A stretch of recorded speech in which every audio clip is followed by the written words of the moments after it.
We're going to be focusing on intake, and we're going to learn more about Mesa Journeys. And with us, we have Leroy Johnson, who is the Chair of Counseling, and Charlie Lieu from Student Services Technical Analyst, both from Mesa College. And before we hear from both of them, just want to go quickly over the agenda. We have about an hour. And if it goes longer and you all want to participate, we can certainly do that. Things won't shut off automatically. And the way we've planned the agenda is with these 3 topic items, where we have about 15-20 minutes with Leroy and Charlie. Then we have about 15-20 minutes with sort of a facilitated Q&A and a discussion where you could really engage and ask more questions. And then we'll have the rest of the time, about another 15 to 20 minutes, just really reflecting on what you heard and how this might apply to your colleges. You know, what will be your takeaways and what might you do next? So we want to spend some time on that.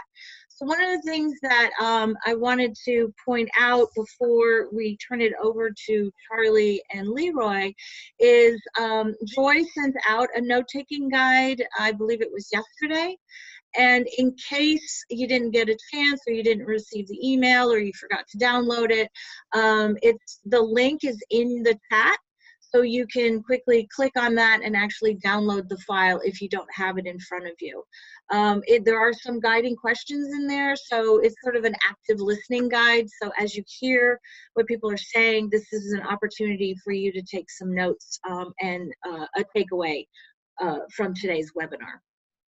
So now I'm going to stop sharing my screen and hand it over to Charlie and Leroy. Hello, everyone. Hi. My name is Charlie Lieu. I'm the technical analyst here at Mesa College, and Leroy is also with us. Yes, so Leroy Johnson, Chair of Counseling here at Mesa College also. All right, so we'll go ahead and jump into our presentation. I want to thank you for everyone for taking your time today to attend our webinar. So let's get started, huh? Yes. Yeah.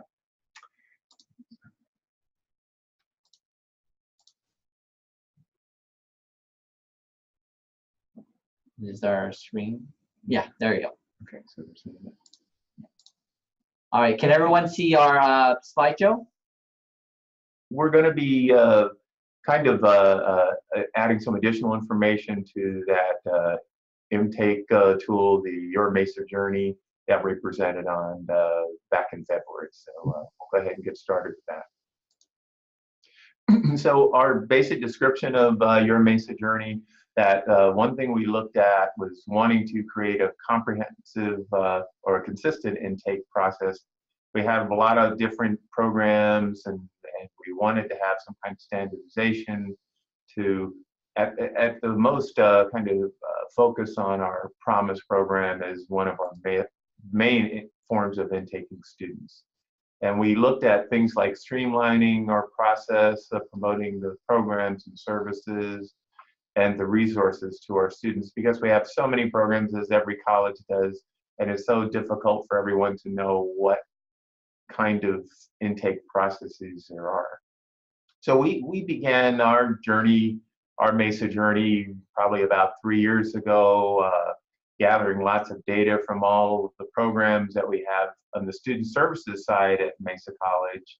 And it had a lot of folks involved, and we'll get to that in one of our future slides. But the idea was for it to be collaborative, to look at all of the programs, all of them have some type of input, and be able to share that kind of information and develop a way of kind of connecting a little more efficiently with our students.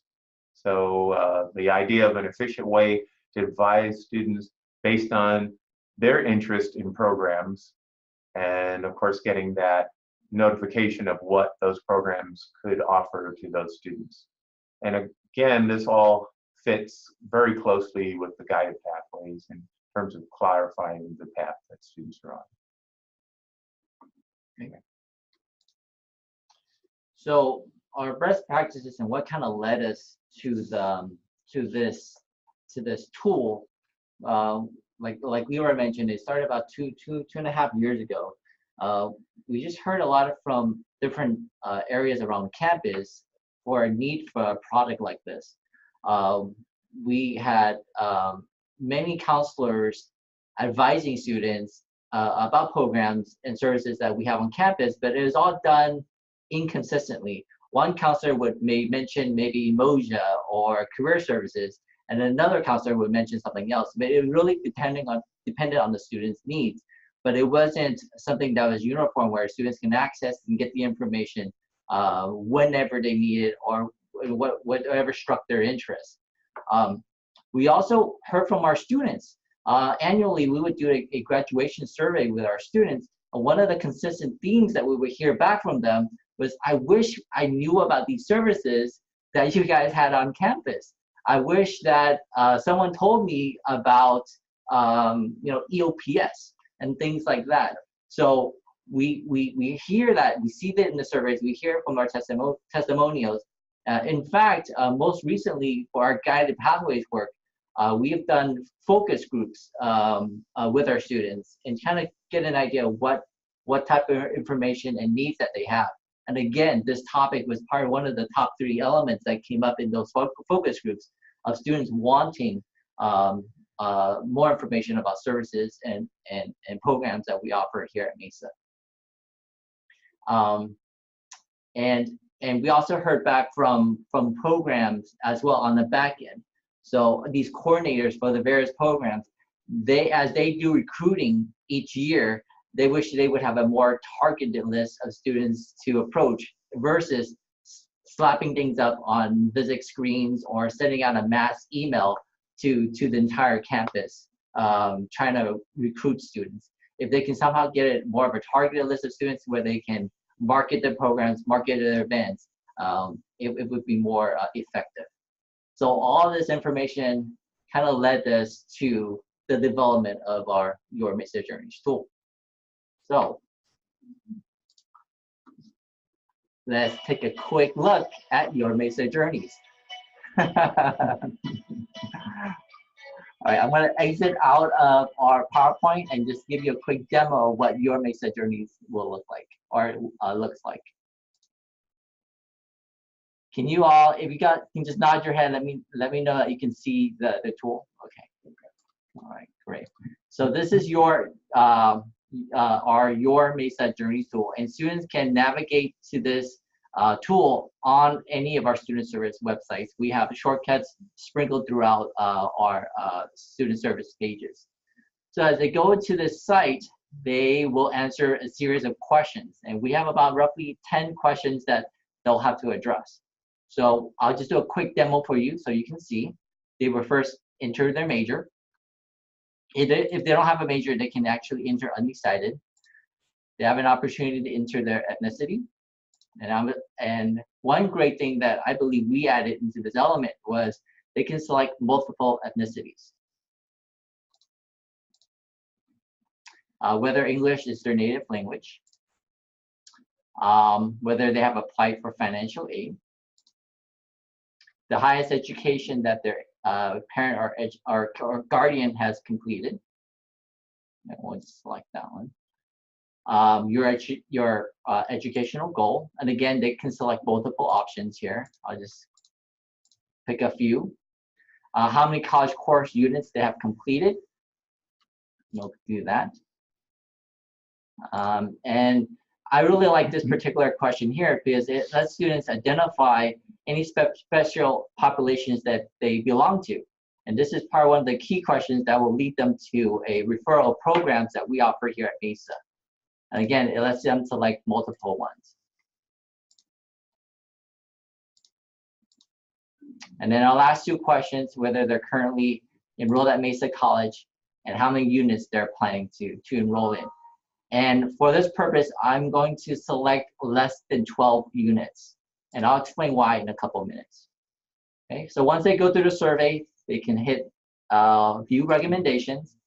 And the program will then give them a video of journey. No, I'm just kidding. They actually now get a list, a pretty dynamic list here, of recommended programs and services that we offer here at Mesa College. Now, they can expand the link and basically read a short summary of what that program is. or they can actually click on this link and it'll take them directly to the program's website to get more information, maybe about when they should apply, or maybe learn about who the coordinators are, and so forth. But the cool thing also, as I mentioned earlier, as I prepped earlier, if a student is selected part-time, we kind of give them a little incentive here on the bottom. If they go full-time, they may qualify for these additional programs. So it really kind of incentivizes, gives them more incentive to go full-time with our school. So it's pretty neat. Now, on top of it, once they have this information, they can also download, they can now send this information to themselves. So they can just enter their name, their email, and email the results, and they'll have it for their record. And another advantage of this tool is that they can do it over and over again as their situations change. So maybe first semester they're at our college, they're living at home, there's no financial aid needs, they don't have any kids. 3 years down the road, their situation may be completely different, and they can come back and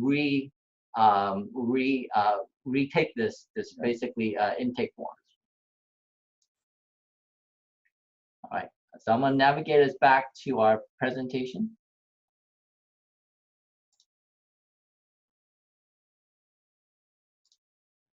And while you do that, Charlie, there was a question from Clarissa.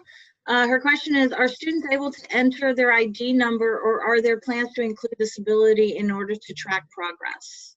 Yes, we'll actually cover that later on in the slide. We are currently making revisions to the program, and as a team, that is one of the elements that we are considering of adding. Yeah, thanks for the question. Okay. Oh, so I think I have this one as well. All right, so I want to now take you a little bit towards the back end of the product. So you saw the front end where the students get a chance to enter the data and provide information and get results. We also have a back end to this database that we feel is pretty dynamic for our users. So when students opt in, meaning they actually sent the results to themselves, that information is now tracked. So it gets put into a database that we believe we use Caspio to capture that data. And program coordinators can actually click, have a login, individual login. So if you are the EOPS coordinator, you can log into our database, backend database, and download the information. Now, due to student privacy, I have a sample that I can show you that takes out their name and email for you to see. So you have an idea of what that looks like. Okay. Can all of you see the spreadsheet? Yes? Okay. Yes. So minus the student name and student email, a coordinator can now have a targeted list of students that can now either promote their events or begin recruiting possibly for their program. They can see their major, their ethnicity, all the questions that they completed in the survey. And this is tied to the student opting in to get that information back from the program, to be contacted by the program.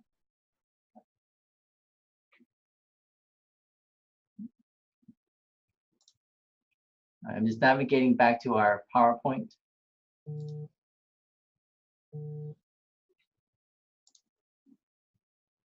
All right.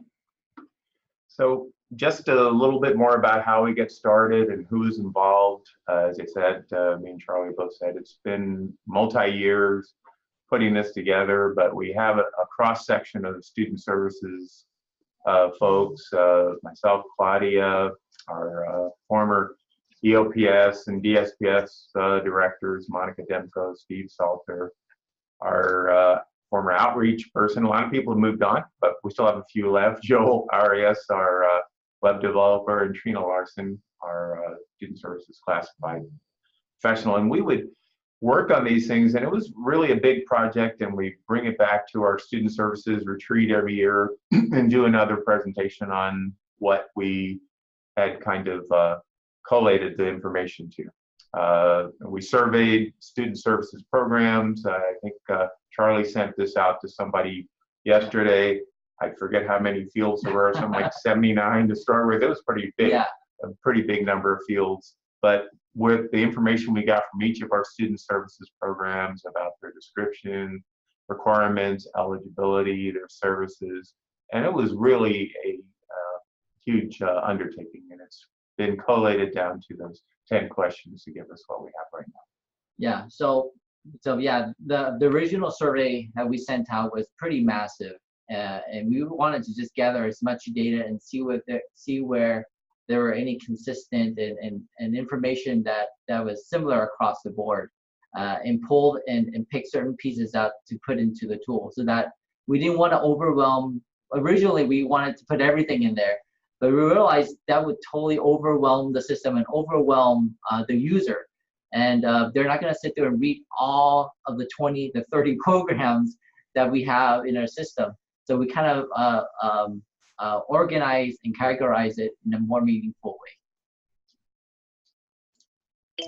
And Rosie asks, how long did it take you to get it to where the intake process is at today? It took us a while. A while as in years. Single digit years. So. Yeah. Well, yeah. I mean, that's a great question. That actually leads perfectly into our lessons learned. It actually goes down to our last bullet there, to push forward. You are going to have some challenges. You're going to have some programs that are on it and they'll give you the information and fill out the survey the very next day. You have some programs are going to be a little bit slower and a little bit more late to jumping on the train. So for us, like, it's still a work in progress. There's still 2 or 3 programs that we are still working to get into the system. But we launched this, I think it was October of last year, and it was an ongoing project for at least a good year and a half. Yeah. If I had to give a specific time. So you want to continue? Yeah, and just some of the other lessons learned, you know, the cross-section of personnel, designing a survey and keeping it short. And that's one of our challenges, is to gather data without getting the questionnaire too long. Making it mobile friendly, because that's what students will need. Cleaning up the program landing pages is huge. If we go through anybody's web pages at any college, I bet they're not what you'd want them to be. So it's a constant, you know, updating that's required. Yeah, and I just want to add on to that. That's a key component to making this tool effective.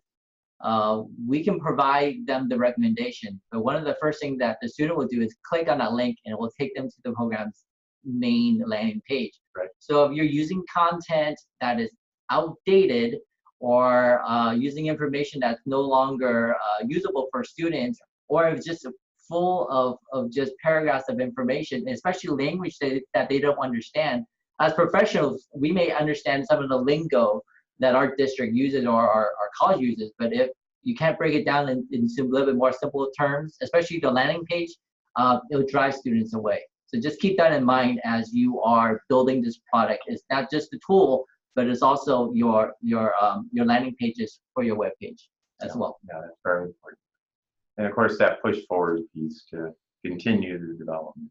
Yeah, unfortunately, you know, you're going to reach a point where, you know, get as much information in and kick it off, and then hopefully other people as you present this to other programs, other people will want to jump on board and be part of this great initiative.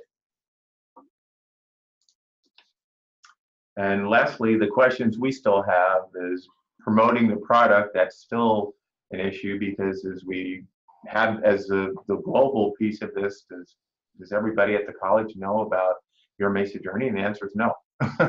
So we still are working on promotion. How does this fit with Campus Solutions and CCC MyPath? And, you know, we had a discussion about that, Charlie and I, and that we want to look at the CCC MyPath and maybe having our Your Mesa Journey tool fit inside of that. We just have to, you know, do some of the planning and figuring how it would work. And as part of Journeys 2.0, updating and adding additional questions without making it too long. We really have a big major push because there are a lot of instructional programs and we don't have any of those as part of this, and they need to be a part of it. And that last piece, management of student data list and email marketing software to be able to contact the students, but we also have to be cognizant we don't want to overwhelm students. We had a president's cabinet retreat about a week ago. One of the students said, yeah, but I get like 15 emails a day. So everybody's like, wants to contact students, and how much of that can we do? Okay. All right, Joy and Sylvia, I'll go ahead and give it back to you guys. Rosie had a follow-up question that I'll just ask, and then I'll open it up, for a bigger discussion. But Rosie was asking, who pays for the developer? Who paid for the developer? We have our web designer, and we just keep making him do stuff. Is what happens here at Mesa. So that's how we're Yeah. here. So the developer, he works on campus. He wasn't an outside consultant, although Right. he could easily be. Right. He's part of the Mesa team on campus. So we often recruit him to do various projects, and it happens that we have I've worked with him on several projects before. A few of us have. So we just recruited him to participate in the development of the school. Great, thank you. So we've reached sort of the facilitated our second agenda item, which is sort of opening it up for questions and answers and discussion.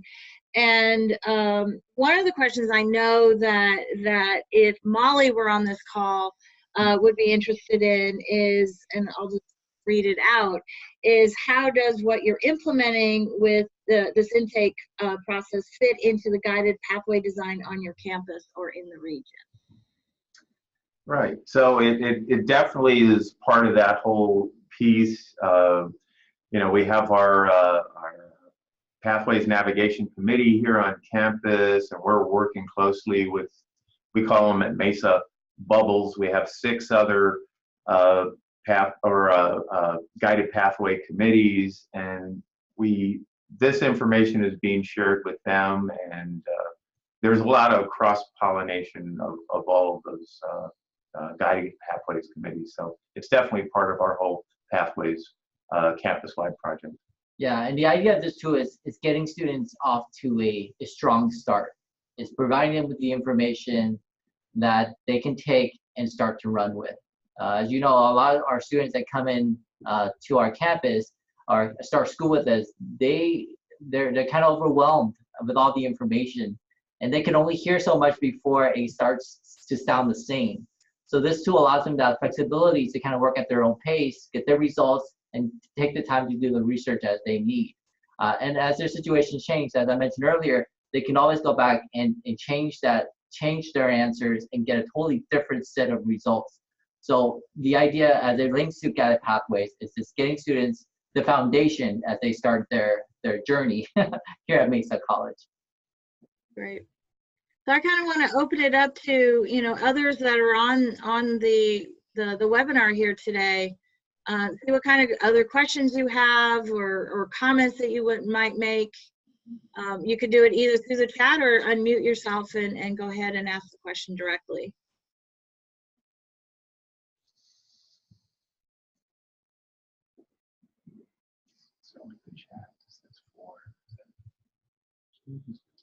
Yeah, they've been doing that. So I think that was appropriate wait time. So I will actually ask a question, and it's actually for Charlie and Leroy, but also the whole group. One of the things that you mentioned early on is that you did a focus group or focus groups. And immediately I thought, you know, do you have protocols from those focus groups or planning documents or anything else that you used, you know, over the last few years in developing this that you might be able to share with other colleges if they're considering a similar kind of process or tool? Do you have any materials that actually would be helpful for others? I believe we have a protocol for our focus groups that we probably can get from our campus researcher. I know one of the bubbles that she's in charge of, you know, I'm sure we can find that. So we can have something in writing to kind of share with folks. Yeah, and we can also share our initial survey that has those 65 questions where you can then kind of, you know, look it over and see which ones, you know, this is what our set of questions is what we felt was right for our campus. But when you see that the whole set, you may pick and choose the one you want. And you know, the way we build our tool is it fits Mesa, but the way you as you look to build this tool for yourself, you may consider going a different set of questions and set of information that students will see once they hit that recommendation button. So we can definitely share that as well. Oh, go ahead. Sorry, you go ahead. I was going to go to the next question. No, go ahead, Joy. So we have another question for you from Clarissa from Miramar, who's asking, have you considered integrating the Mesa Journeys into your orientations? Yes, in fact, one way that we have plugged Mesa Journeys into our orientation, and actually we put it in our, we only have a online orientation right now at Mesa College. So we, when students go do that online orientation, they'll get an email of completion. And in that email of completion, it welcomes them to Mesa College and also gives them a link to Mesa Journeys to learn more about the programs and services at our school. On top of it, we have a close partnership with our summer and winter cruise programs, which is kind of I guess, an orientation of sorts. Yes. So they do a meet and greet event at this cruise event, and during this event we also have a station at this meet and greet where students can complete the Mesa Journeys tool.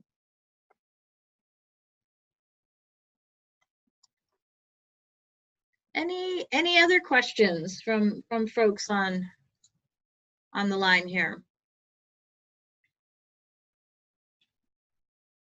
Now, I just want to add, I don't want anyone on the call to feel discouraged if you don't have a web developer on your team.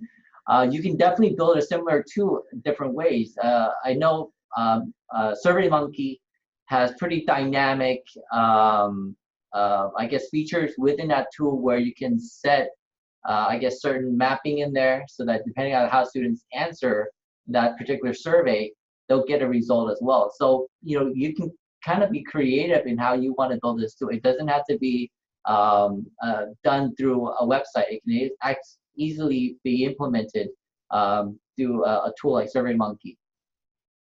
Good point.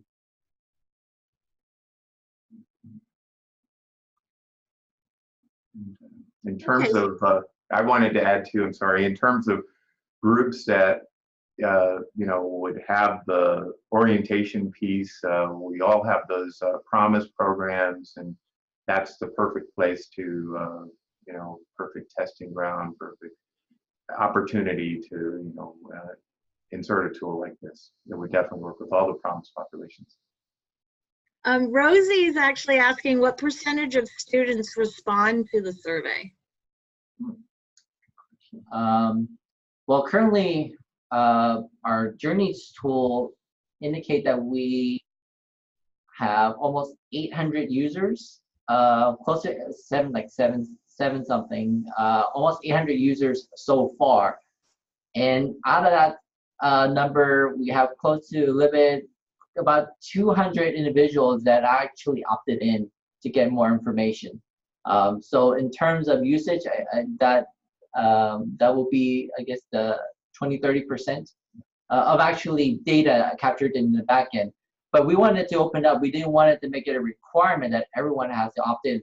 On top of it, our district is a little bit more strict in terms of the way that we reach out to our students. So we want to ensure that they opt in before we send them that email. And that's why we set it up this way.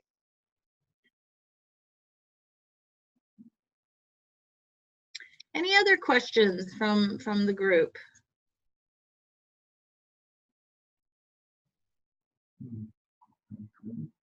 So, so then what we can do is transition to actually asking, so someone's going to have to talk at some point.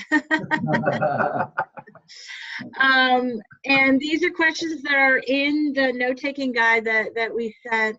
They're really more reflections on, you know, from what you heard today, you know, what of this, you know, might be applicable to your college, or, you know, even if it's just a small nugget, not necessarily the whole thing. So, you know, the first question is, you know, what strategies or you know, sort of what did you hear today that you think is most applicable to your campus, and that you might actually be able to follow up on? Are there any sort of immediate next steps?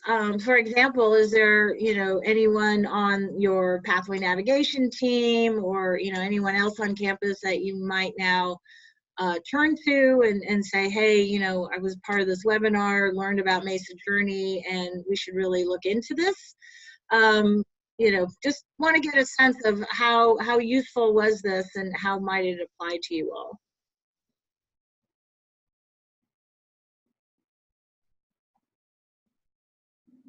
Well, I could say that, you know, here at Mesa, we've got a pathways navigation meeting coming up tomorrow, and we actually are really incorporating our instructional faculty. So we have 4 of our professors, 1 of our deans that are going to be part of that. And I think this is going to be a major piece because we want their input to get their programs included in the Your Mesa Journey.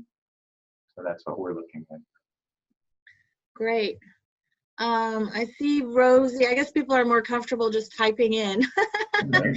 So Rosie says, one thing I had suggested to admissions long ago was to add an undecided box on the application and have those students sent to us. Have you done something similar? Yeah, so in our majors, in our Backyard Journeys tool, we do have if students are undecided, they can actually indicate that in the survey. And how we programmed it is that it actually spits back the results of guiding the student to the Career Center here at Mesa. And then the goal is that now the Career Center now has their contact and can then reach out to them and say, you know, and start promoting some events or activities that can help them narrow down that element. Great. Yeah, and Rosie follows up and says, my suggestion didn't go, but it speaks to the targeted population you talk about. Yeah, that would be a good thing for everyone. Hi, this is Claudia from Mesa in the region. I just wanted to add that another really important piece that we looked at and that we continue to look at when incorporating a tool like this is just the positive impact it has and plays a role in our equity efforts. Because as Charlie mentioned, student services, I mean, we're fortunate here at Mesa, we have a building with student services, but even at that, we did have suggested through our surveys that our students didn't know a lot about the different services available. And this sort of tool really helps in providing the information in an equitable way to students who wouldn't otherwise hear about it, because we don't have you know, some of those populations necessarily going to counseling appointments. They may not be as involved on campus. And this was just another really good way for them to find out about what's out there for them and support. Great, thank you, Claudia. So just want to see if there are any sort of last comments or questions. Was what you heard useful today? So the upcoming webinars, there's actually another one tomorrow that is focused on career exploration and integrating career before education planning, and it will be Grossmont sharing with us. Next Wednesday, so a week from today at 2 o'clock, we're going to hear from Scott Finn at Southwestern about differentiated orientation, which I know was a really hot topic during the community of practice. And then on April 30th, we have someone from Valencia College in Florida talking to us about their new student experience, which is a course, and sort of how they got to developing that. We actually had an initial conversation with them, and it's pretty interesting story. So we're excited about that webinar as well. And Rosie said that she liked the questions a lot. Hopefully those helped you guys start thinking about how this can all apply to your campuses and your context. So thanks, Rosie. And then going back to sort of these webinars are really part of the community of practice that was established to support the pathway navigation efforts across all 10 colleges. And so we would really love your feedback on is this a useful way to get access to your colleagues at other campuses and kind of talk through things that they're doing. Doesn't necessarily mean they're best practices yet. Because people are just trying things out now and things are emerging. So we would love your feedback on this. And if other questions come up, feel free to reach out and we'll try and get them answered for you. Any last thoughts or comments, Carly or Leroy? Rosie says a group of guided pathways on our campus are visiting Valencia at the end of this month. Interesting. Cool. Awesome. Yeah, that's great. Yeah, it's a pretty interesting program with or course that they developed. Yeah, I just wanted to add a little bit about what Charlie had said. Our effort to kind of spread the usage of the Your Mesa Journey, it's showing up in multiple places in every website. So not just on the landing page. So if you go anywhere, you're going to see it. So I think that's one of the ways we can try to get some more usage of it too.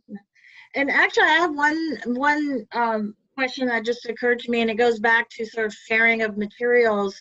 Any planning documents. Do you know if you have like process maps that you developed, in terms of, well, a student will do this, and then once they fill it out, then that needs to happen? It's okay if the answer is no. I just thought I would ask if you had developed anything like that, sort of a logic model or a process map or anything like that we could learn from. Yeah, I mean, in terms of logic model, yeah, the tool definitely is programmed for certain responses. So depending on how a student answers a particular survey question,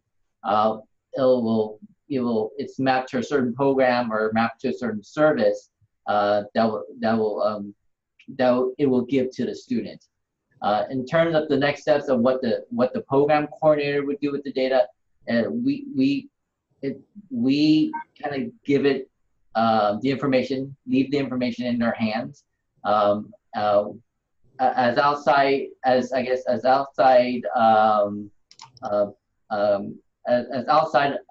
coordinators, we can't really tell them that you should be contacting the students every week.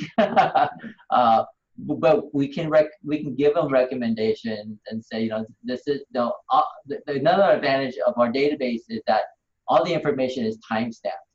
So if a student comes in and actually fills a survey, it lets them know when the student completed it. So they have that this is a fresh lead and I need to reach out to the student right away, versus one that was done 6 months ago. So we try not to intrude on the program coordinators, but we can definitely tell them, share best practices and ways you can use this data, whether it is, again, to recruit students to your program or to share events. So maybe you're doing a resume writing seminar. You have a list of students you can now send this event to, and hopefully get them to attend some of your sessions. So there's a lot of different ways that you can use the information as a coordinator or as a program, a manager of a program. Let me jump in for a second. This is Claudia again from Mesa. Just to kind of backtrack, at the very, very beginning of conversations before this tool came to be, we did actually do student mapping. So we kind of looked at our students as like, what do they go through, what the customer experience is. And we used a tool called the Pulse to sort of map different, we did a 3-month mapping of what different students go through. So for example, we had one student that maybe was an EOPS qualified student and they were a Puente student. And through the mapping, we learned how frequently they were receiving information regarding the different orientations, how much information they were receiving in terms of the different deadlines that were coming up, workshops, different things. And through that process, we did learn that although there are different students engaging with various departments, they seem to stay within those departments that sort of caught them without learning about any of these outside supports in a timely way. So that did lead us to more the refined version of what the tool ended up being. We sort of we didn't walk away from looking at the student process and their customer experience, but we really saw that in this process, you also have to see how your programs map out their calendars and their activities surrounding these students, because sometimes we found students maybe had 2 orientations to be at on the same day or same week, which is a lot for a particular student. Thank you, Claudia. Rosie asked another question, when or how could we get the initial survey questions that you used? And I'm wondering if that's something that, you would send to us and then we would make sure it would get disseminated to everyone. That is part of this webinar. But a follow-up question that I would have, or related question, is would you be comfortable with those questions becoming part of the resource library that we've built, so that anyone who maybe wasn't part of this webinar or anyone searching for that sort of thing would be able to access it to the resource library? Yeah, no problem at all. Yeah, we'll send it over to you at the conclusion of this webinar today. Okay, so to answer your question, Rosie, as soon as we get it from Charlie, we'll put it in the resource library, and we'll follow up with everyone on this webinar with an email letting you know the direct link. But you can also go directly into the resource library and search for it as well. So I would say by the end of today. Any other questions? This has been really, really helpful, and I really appreciate Charlie and Leroy, you taking time to revive your presentation from the community of practice and allowing people to ask more questions. But before we close out here, want to give a chance for if anyone else has any last questions or comments or requests. I'll give it another minute or so. Otherwise, we'll follow up with information that Charlie and Leroy will share, and then we'll also let you know when the archive of this webinar is available, so that you could share that with your colleagues as well. So any last questions or comments? All right, so I think that concludes our webinar here today. And really appreciate everyone who, we know it was really short notice, so we're really glad that we got a good number of people here, and really appreciate the questions and comments in the chat. And don't forget, there's another webinar tomorrow, and one the week after, and then one the week after that. So have a great rest of the week, everybody.